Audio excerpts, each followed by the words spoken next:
Assalamualaikum warahmatullahi wabarakatuh. Perkenalkan, nama saya Nanda Rahma Alfiana dari Prodi Manajemen kelas A dengan NIM 289215038 dari semester 3. Di video kali ini saya akan menjelaskan mengenai materi perpajakan. Video ini dibuat untuk memenuhi tugas UTS mata kuliah perpajakan dengan dosen pengampu Bapak Muhammad Taufan Nugroho SSI MM.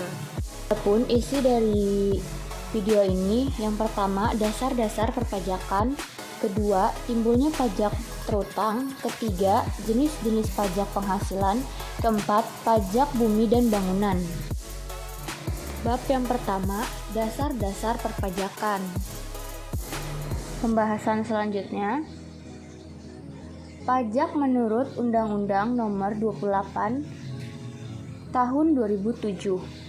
Pajak adalah kontribusi wajib kepada negara yang terutang oleh orang pribadi atau badan yang bersifat memaksa berdasarkan undang-undang dengan tidak mendapatkan imbalan secara langsung dan digunakan untuk keperluan negara bagi sebesar-besarnya kemakmuran rakyat.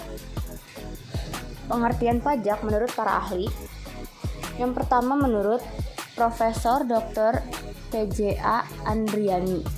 Pajak adalah iuran kepada negara atau yang dapat dipaksakan yang terutang oleh yang wajib membayarnya menurut peraturan-peraturan dengan tidak mendapat prestasi kembali yang langsung dapat ditunjuk dan yang gunanya untuk membiayai pengeluaran-pengeluaran umum yang berhubungan dengan tugas negara untuk menyelenggarakan pemerintah.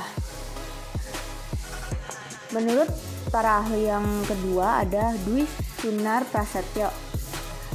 Pajak adalah iuran rakyat kepada kas negara berdasarkan undang-undang sebagai perwujudan pengabdian dan peran serta rakyat untuk membiayai negara dan pembangunan nasional. Menurut para ahli yang ketiga, yaitu menurut Profesor Dr. Rahmat Sumitra.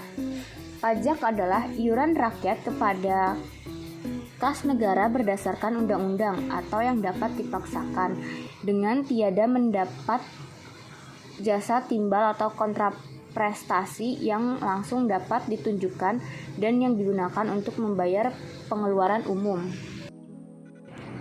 Adapun ciri-ciri pajak, yang pertama, pajak dipungut berdasarkan atau dengan kekuatan undang-undang serta aturan pelaksanaannya. Kedua, dalam pembayaran pajak tidak dapat ditunjukkan adanya kontraprestasi individual oleh pemerintah.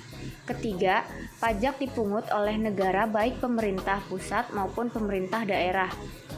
Yang terakhir, pajak diperuntukkan bagi pengeluaran-pengeluaran pemerintah apabila dari yang pemasukannya masih terdapat surplus, digunakan untuk membiayai public investment. Adapun fungsi pajak. Yang pertama, fungsi anggaran atau budgeter. Pajak berfungsi untuk membiayai pengeluaran negara. Fungsi mengatur atau regulate. Pajak ini berfungsi untuk mengatur pertumbuhan ekonomi dan sebagai alat untuk mencapai tujuan. Fungsi yang ketiga ada fungsi stabilitas. Dengan adanya pajak, pemerintah memiliki dana untuk menjalankan kebijakan yang berhubungan dengan stabilitas harga. Yang keempat, fungsi retribusi pendapatan. Pajak yang sudah dipungut oleh negara akan digunakan untuk membiayai semua kepentingan umum. Asas-asas perpajakan. Yang pertama ada asas equality. Pemungutan pajak yang dilakukan oleh negara harus sesuai dengan kemampuan dan penghasilan wajib pajak.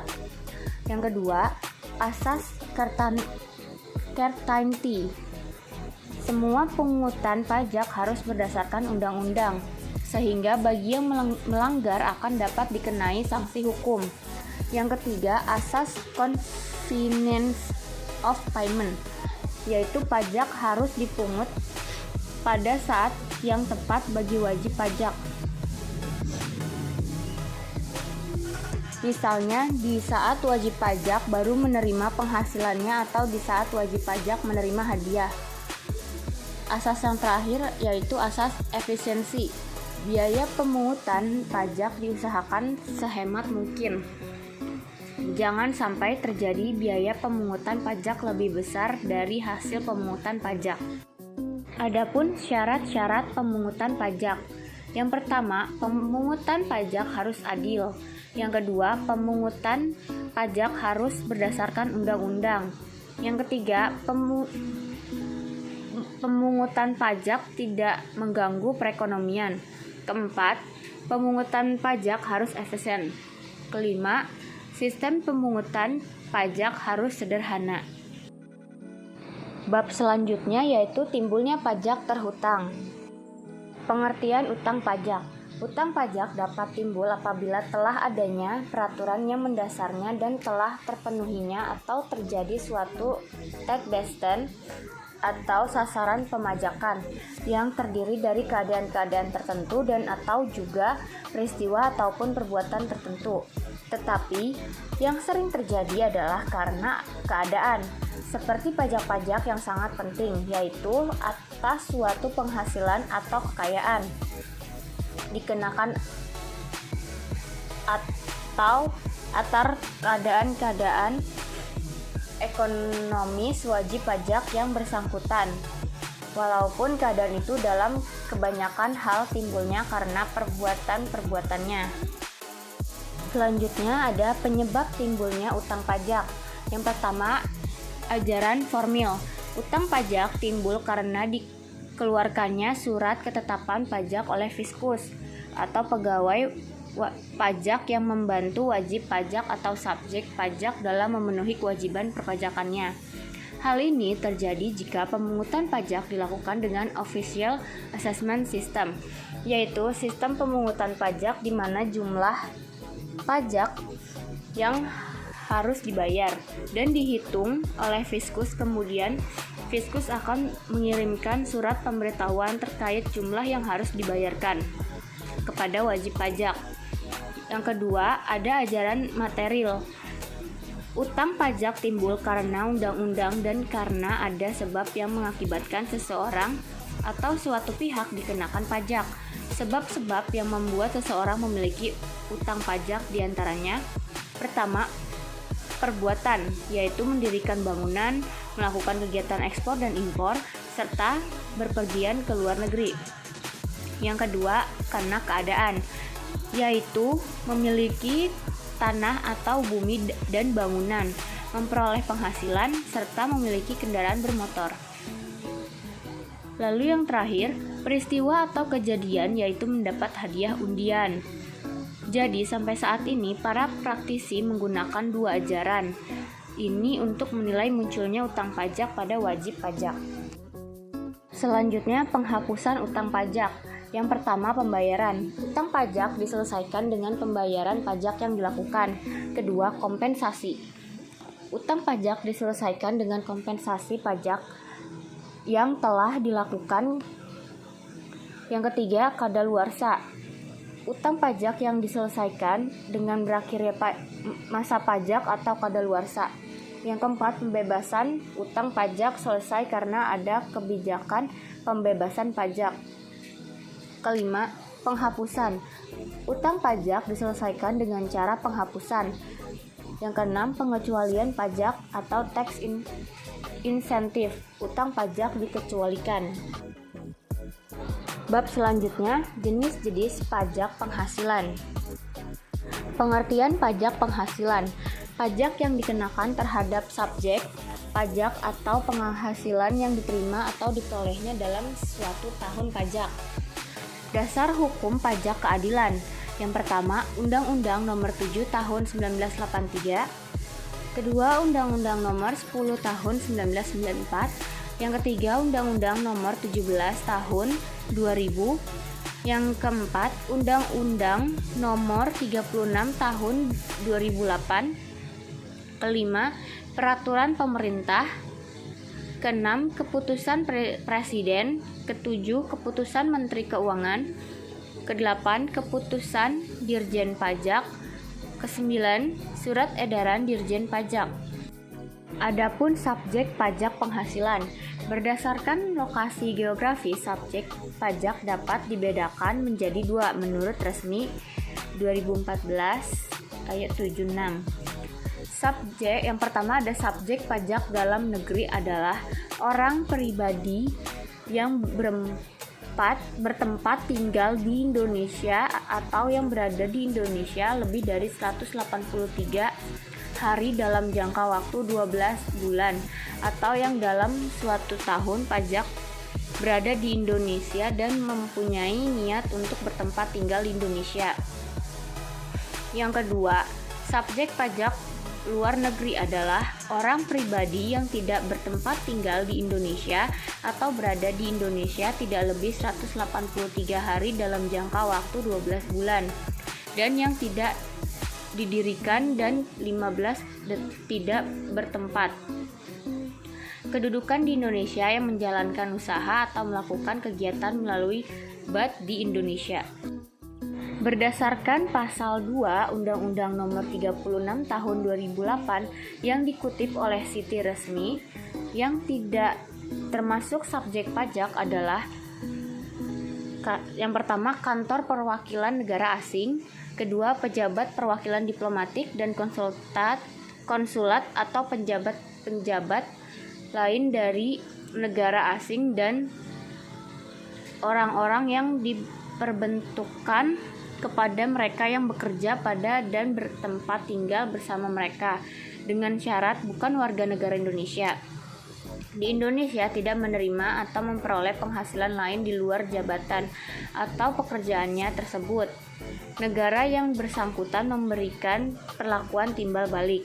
Yang ketiga, organisasi-organisasi internasional yang ditetapkan dengan keputusan Menteri Keuangan dengan syarat Indonesia menjadi anggota organisasi tersebut, tidak menjalankan atau kegiatan lain untuk memperoleh penghasilan dari Indonesia selain pemberian pinjaman kepada pemerintah yang dananya berasal dari iuran para anggota. Yang keempat, pejabat-pejabat perwakilan organisasi yang ditetapkan dengan keputusan Menteri Keuangan dengan syarat bukan warga Indonesia dan tidak menjalankan usaha atau kegiatan atau pekerjaan lain untuk memperoleh penghasilan dari Indonesia. Objek pajak penghasilan. Yang pertama, penghasilan yang dikenakan pajak. Berdasarkan pasal 4 Undang-Undang Nomor 36 Tahun 2008 dikutip oleh Resmi, penghasilan yang dikenakan pajak antara lain tunjangan, honorarium, komisi, bonus, gratifikasi, uang pensiun atau imbalan dalam bentuk lainnya kecuali ditentukan lain dalam Undang-Undang Pajak Penghasilan. B. Hadiah dari undian atau pekerjaan atau kegiatan dan penghargaan. Yang C. Laba usaha dan lain-lain. Yang kedua, penghasilan yang tidak dikenakan pajak. Penghasilan yang tidak dikenakan pajak menurut Resmi dikutip dari pasal 4 ayat 3 Undang-Undang Nomor 36 Tahun 2008 yaitu yang A. Bantuan atau sumbangan termasuk zakat yang diterima oleh Badan Amal Zakat atau lembaga amal zakat yang dibentuk atau disahkan oleh pemerintah dan para penerima zakat yang berhak atas sumbangan keagamaan yang sifatnya wajib bagi pemeluk agama yang diakui di Indonesia. B. Ada warisan. Bab selanjutnya atau bab terakhir, pajak bumi dan bangunan. Pengertian pajak bumi dan bangunan. Pajak bumi dan bangunan atau PBB adalah pajak negara yang dikenakan terhadap bumi atau bangunan berdasarkan Undang-Undang Nomor 12 Tahun 1985 tentang pajak bumi dan bangunan sebagaimana telah diubah dengan Undang-Undang Nomor 12 Tahun 1994. Pajak bumi dan bangunan adalah pajak yang bersifat kebendaan dalam arti besarnya pajak terutang ditentukan oleh keadaan objek yaitu bumi atau tanah atau bangunan, keadaan subjek, siapa yang membayar tidak ikut menentukan besarnya pajak. Pajak bumi dan bangunan merupakan pajak pusat di mana persentase pembagian hasil penerimaannya sebagian besar dialokasikan ke daerah. Pengertian menurut para ahli. Menurut Early Swandi, pajak bumi dan bangunan adalah pajak yang bersifat kebendaan dan besarnya pajak terutang ditentukan oleh keadaan objek yaitu bumi atau tanah dan bangunan keadaan subjek. Siapa yang membayar tidak ikut menentukan besar pajak.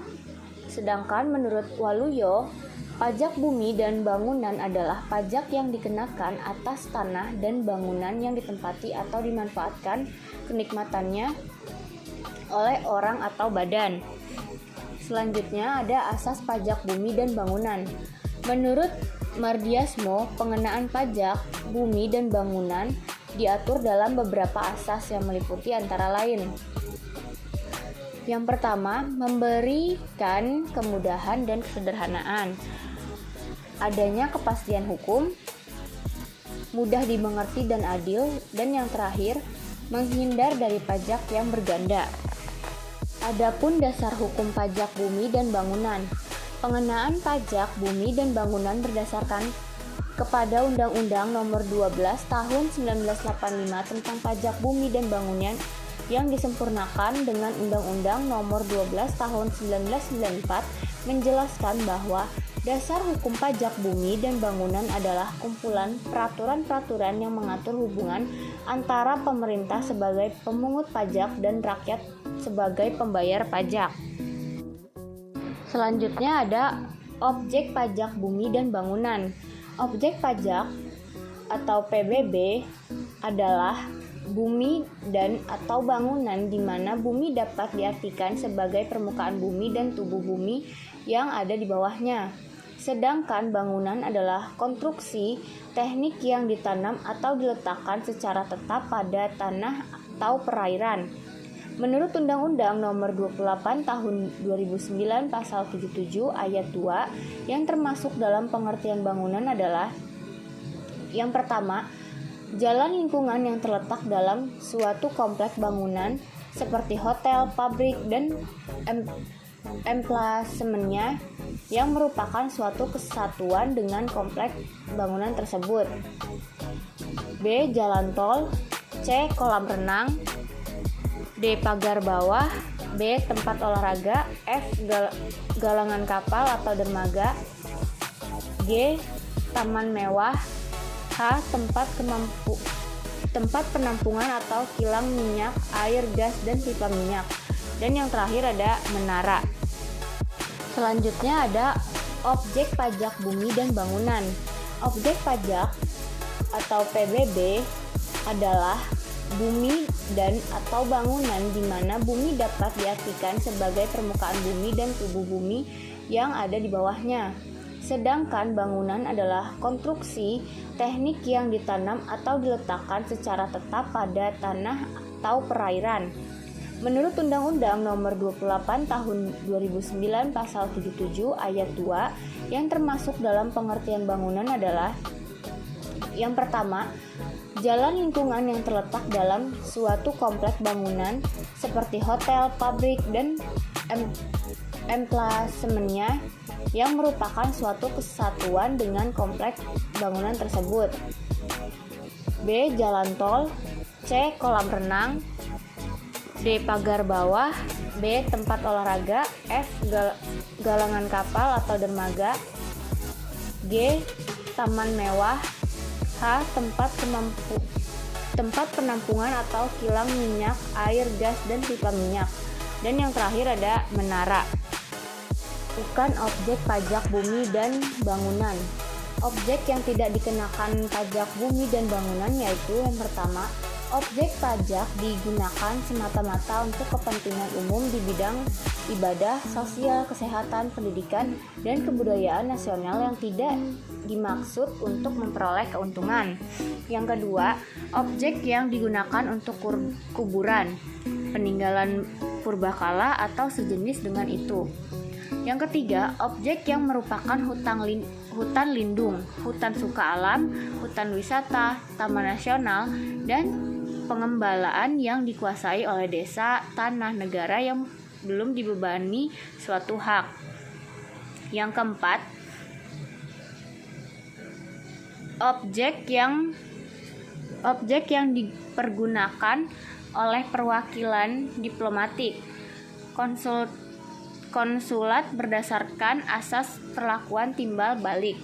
Yang terakhir, objek yang digunakan oleh badan atau perwakilan organisasi internasional yang ditentukan oleh Menteri Keuangan. Selanjutnya, subjek pajak bumi dan bangunan. Subjek pajak bumi dan bangunan perdesaan dan perkotaan adalah orang, pribadi, atau badan yang secara nyata mempunyai suatu hak atas bumi dan atau memperoleh manfaat atas bumi dan atau memiliki, menguasai, dan memperoleh manfaat atas bangunan.